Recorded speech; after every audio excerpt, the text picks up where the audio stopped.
हरे कृष्ण. श्रीमद भगवद्गीता जशी आहे तशी अध्याय 12वा. अध्यायाचं नाव आहे भक्तियोग. 20व्या श्लोकाचं तात्पर्य 8व्या ओळीपासून पुढे वाचायला सुरू करणार त्याआधी श्रील प्रभुपादांना प्रार्थना करूया. हे श्रील प्रभुपाद, आम्ही भगवद्गीता हा ग्रंथ वाचून समजून घेण्याचा प्रयत्न करीत आहोत, त्यासाठी आम्हाला आशीर्वाद द्या. धन्यवाद प्रभुपाद. दुसऱ्याच शब्दात सांगायचे तर या अध्यायात निश्चित केले आहे की सत्संगाद्वारे मनुष्याच्या ठायी शुद्ध भक्तीविषयी आसक्ती निर्माण होते. त्यायोगे मनुष्य आध्यात्मिक गुरूचा स्वीकार करतो आणि त्यांच्याकडून श्रद्धा, आसक्ती आणि भक्तिभावाने श्रवण, कीर्तन आणि भक्तीच्या विधी नियमांचे पालन करण्यास प्रारंभ करतो. बरंच मोठं वाक्य झालं आहे, आपण नीटपणे जाणून घेऊया. तर सुरुवातीलाच आपण वाचलं की सत्संगाद्वारे मनुष्याच्या ठायी शुद्ध भक्तीविषयी आसक्ती निर्माण होते. तर असा हा व्यक्ती आहे तो प्रथम भक्तांचा संग घेतो, म्हणजेच सत्संगाला येतो. प्रवचन, कीर्तन हे सगळं हळूहळू त्याला आवडायला लागतं. भक्तांबद्दल आकर्षण वाटायला लागतं. सत्संगाला तो नियमितपणे यायला लागतो. विविध प्रकारच्या सेवा करायला शिकतो. नियम आणि विधी यांबद्दल जाणू लागतो आणि त्यांचं पालन पण करायला लागतो.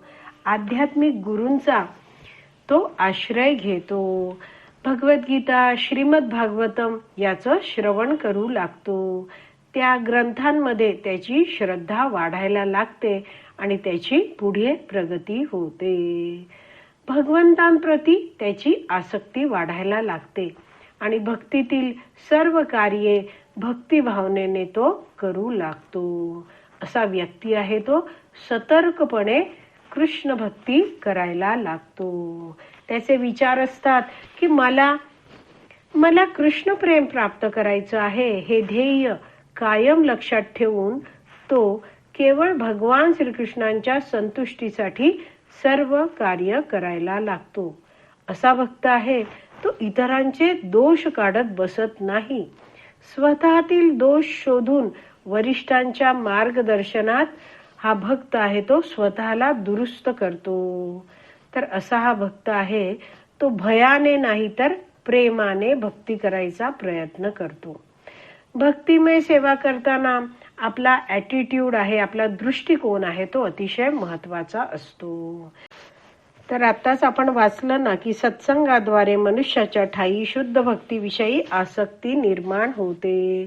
तर भक्तांचा संघ, एकत्रित येऊन केलेलं संकीर्तन, प्रवचन ऐकणे यामुळे मनुष्याच्या ठिकाणी शुद्ध भक्तीविषयी आसक्ती निर्माण होते. व्यक्तीला हे भक्तिमय जीवन आवडायला लागतं. पुढे आपण वाचलं की त्या योगे मनुष्य आध्यात्मिक गुरूचा स्वीकार करतो. तर या भक्तिमय जीवनामध्ये भक्त आहे, तर या भक्तिमय जीवनामध्ये हा जो नवीन व्यक्ती आला आहे तो जप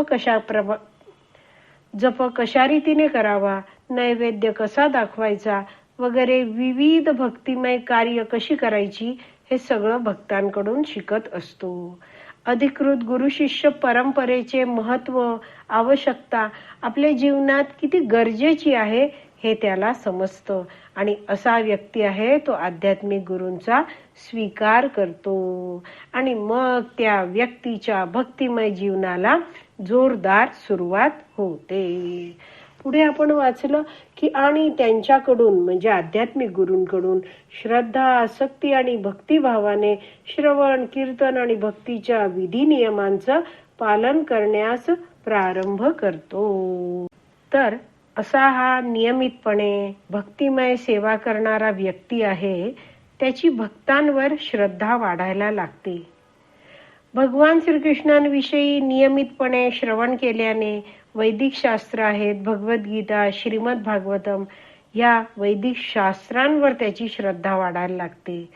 भगवंतांवरचा विश्वास, श्रद्धा त्याची वाढायला लागते. त्याला भक्तांचा संग, भगवंतांची सेवा करणं, प्रवचन ऐकणं, कीर्तन करणं हे सगळं आवडायला लागतं. भगवान श्रीकृष्णांची भक्ती दृढपणे करण्यासाठी भक्तीमधील सर्व विधींची आवश्यकता असा भक्त आहे त्याला जाणवायला लागते.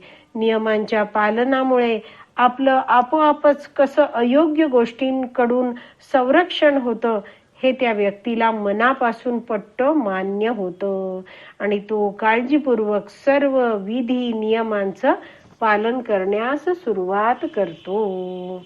तर अशा प्रकारे व्यक्ती कसा भक्तीत प्रगती करत जातो हे आपण या तात्पर्यात वाचत आहोत. आज आपली विराम द्यायची वेळ झाली आहे. आज आपण इथेच विराम देऊया. श्रीमद भगवत गीता की जय. श्रील प्रभुपाद की जय. हरी बोल.